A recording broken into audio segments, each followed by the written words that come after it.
Sophia stood at the edge of the lake, her fingers tracing the worn leather of the notebook she held close to her chest. The sky above was ink black, speckled with stars that shimmered like distant tears. Her breath hitched as the memories swirled through her, heavy and bittersweet. It had been a year since Lucas had disappeared into the night, leaving behind nothing but the notebook in her hands. It had once been a place for shared dreams, filled with their hopes for the future. They had written in it together, plans for travels across oceans, cities they'd explore, sunsets they'd chase. But now, it was just a relic of what had been, a painful reminder of what would never be. A year of silence, a year of wondering. Tears pricked her eyes as she opened the notebook, feeling the familiar weight of his handwriting beneath her fingertips. The last entry was his, scribbled hastily, as if he had written it in a rush. "Sophia, the stars will guide you. Don't wait for me. Follow them. Live for both of us." Her heart clenched. It had taken everything in her not to collapse under the weight of his sudden absence. Everyone had told her to move on, to let go. But how could she? How could she forget the way Lucas had laughed, how his eyes had crinkled when he smiled, or the way he'd held her close on nights like this, telling her that everything was going to be all right? She couldn't let go, not yet. The wind picked up, rustling the pages of the notebook, as if urging her to listen, to follow what he had written. Lucas had always believed that the stars held answers, that they connected everything. He'd often drag her outside late at night, pointing out constellations, speaking about far-off galaxies as if they were old friends. "We're all made of stardust, Soph," he'd say with that boyish grin that made her heart flip. "And stardust always finds its way back." But how could stardust bring him back now? Her legs buckled, and she sank to the ground, clutching the notebook tightly to her chest. She had done everything she could to find him, to hold on to the hope that he'd return. The police had given up, friends had stopped asking, but she never did. She never could.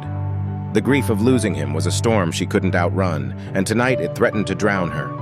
A sob broke free from her throat. The cold wind licked at her cheeks, but she barely noticed. All she could feel was the emptiness, the aching absence of him.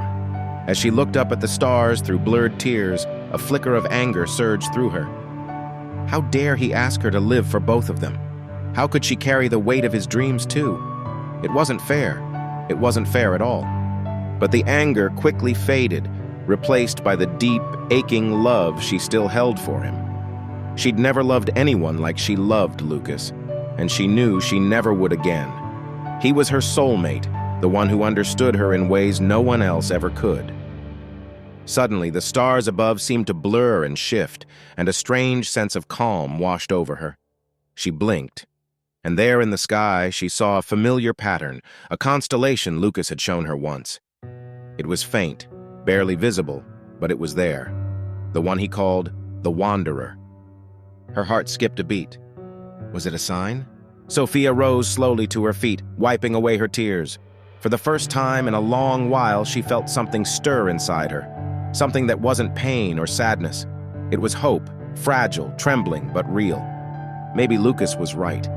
Maybe the stars did hold the answers. Maybe, just maybe, she could still follow them, even if he wasn't by her side. She could carry his dreams too because he was a part of her. He always would be. With trembling hands, she opened the notebook once more and flipped to a blank page. She hesitated for a moment, then picked up the pen she always carried with her. "Dear Lucas," she began to write, "I don't know where you are, but I feel you with me tonight. Maybe you're in the stars watching over me. Maybe you've become stardust, like you always said.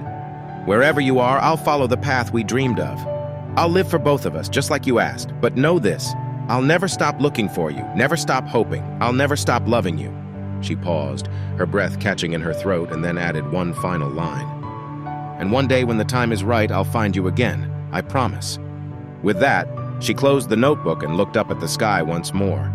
The stars seemed to twinkle back at her, and for the first time in a long while, Sophia felt a sense of peace. Lucas was gone, but somehow he was still with her. And as long as the stars shone above, there was still a chance that they'd find each other again.